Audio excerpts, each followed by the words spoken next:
Hey folks, good evening. Kevin Dodson here, coming to you from Washington, D.C. Up here for a commissioners conference, and I'll be returning back tomorrow, which will be Thursday. But look, I just got something I want to share with you. First of all, I'm very thankful to have been born and raised in the United States of America. As a matter of fact, if you've never visited Washington, D.C., you need to. I've went into some of the museums, and of course the Lincoln Memorial, Washington Monument. Went to Capitol Hill today to visit a couple of senators, and myself, and of course Chairwoman Amy Dalrymple, that I came up here with. But you guys know that I own a gun shop, Carolina Firearms Training Gun Sales Incorporated, and of course, I'm a firearms instructor, and I'm still in law enforcement. And since I spend a lot of time by myself, between going to conference meetings and visiting some things in my free time, so I've had a lot of time to think. I know, of course, as a firearms instructor, that you can't carry a firearm on federal property. I understand that. I carry everywhere I can carry, and I can carry in most places that a lot of citizens can't, because I am a police officer, except on federal property, and of course that includes museums and things like that. Well, yesterday I went into one of the museums, and I had my knife with me, same knife that I carry on duty.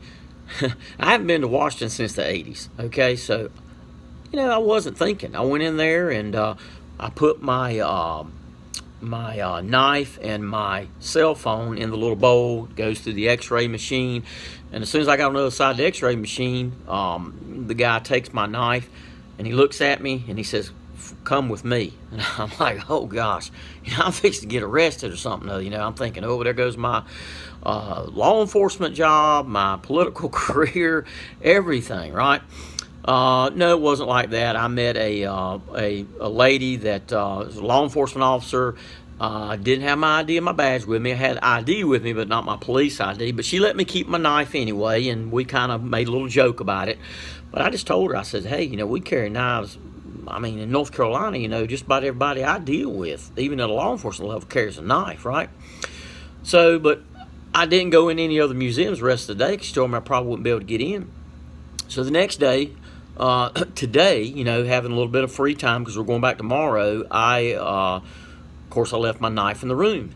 And I'm going to be honest with you, Washington has some of the very strictest gun laws, just like Chicago and some of the others, but they have crime. So I'm thinking, well, when I leave and I go about today, I have nothing to protect myself, of course, except my bare hands and so forth. And I would fight to the death with my bare hands, choke, gouge eyeballs out, whatever I have to do. But I'm used to carrying a firearm with me and a knife.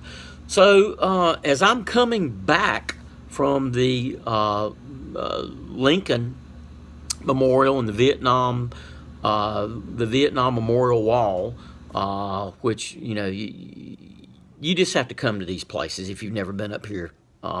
But anyway, on my way back, all of a sudden I hear these sirens, and man, of course I took a video of it and I posted it on Facebook just a little while ago, and I'll probably put it on my YouTube channel. My YouTube channel is KDOD357. That's KDOD 357. KDOD 357 is my YouTube channel. But anyway, I'm hearing all these vehicles, and they're police vehicles.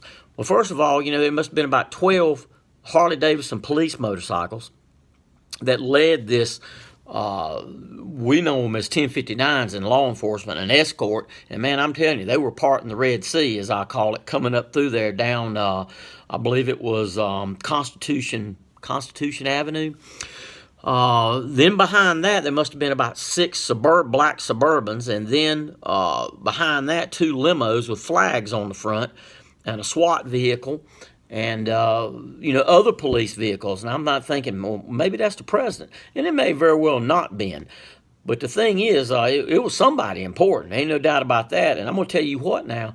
Of course, it's going too fast for you to get to those limos. But if you'd have been able to, I'm pretty sure they'd have wiped you out right quick like.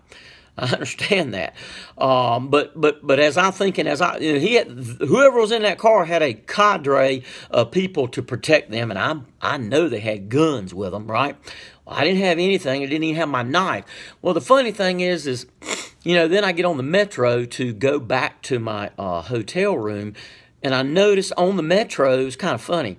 Of course, it's a subway, underneath the ground, and I noticed it said that if your life, if your life is in immediate danger, then you need to move to the next car.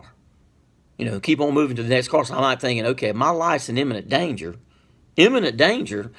That means somebody's probably threatening me either to do bodily harm or perhaps deadly force, because we all know criminals are going to carry guns and knives and things like that. So me and all these other unsuspecting citizens are totally helpless to protect themselves, right?